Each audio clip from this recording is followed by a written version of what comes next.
চিংড়ি মাছ। চিংড়ি মাছ দেখে কি মনে হচ্ছে? হ্যাঁ, যেটা মনে হচ্ছে সেটাই। আজকে শেয়ার করছি চিংড়ি মাছের মালাইকারির একটা recipe, but without coconut milk. কিভাবে আপনারা নারকেল দুধ ছাড়া রান্না করবেন আজকে সেটাই শেয়ার করছি। আসলে নারকেল দুধ দিয়ে চিংড়ি মাছের মালাইকারিটা খুলনা অঞ্চলে অনেক বেশি পপুলার, এবং চিংড়ি মাছের জন্য দক্ষিণাঞ্চলের একটা খুবই সুনাম আছে, আমরা সবাই জানি। তো এখানে আমি নারকেল দুধের পরিবর্তে কি ইউজ করছি চলেন আপনাদেরকে সেটাই দেখাই।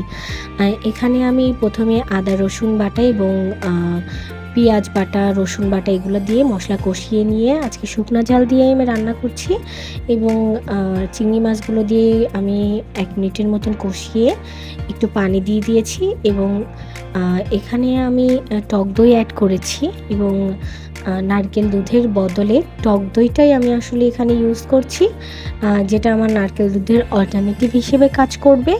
এবং দু একটা টমেটো দিলে এখানে একটু আসলে সাওয়ারনেস থাকে এবং খেতেও ভালো লাগে। এখানে যারা একটু মিষ্টি পছন্দ করেন, এখানে একটু চিনি ছড়িয়ে দিলে জিনিসটা খেতে একদম পারফেক্টলি যেভাবে নারকেল দুধ হয় ঠিক সেরকমই খেতে লাগবে। তারপর আমি যতটুকু ঝোল রাখবো রেখে আমি এখানে একটা বাটিতে সার্ভ করে নিচ্ছি।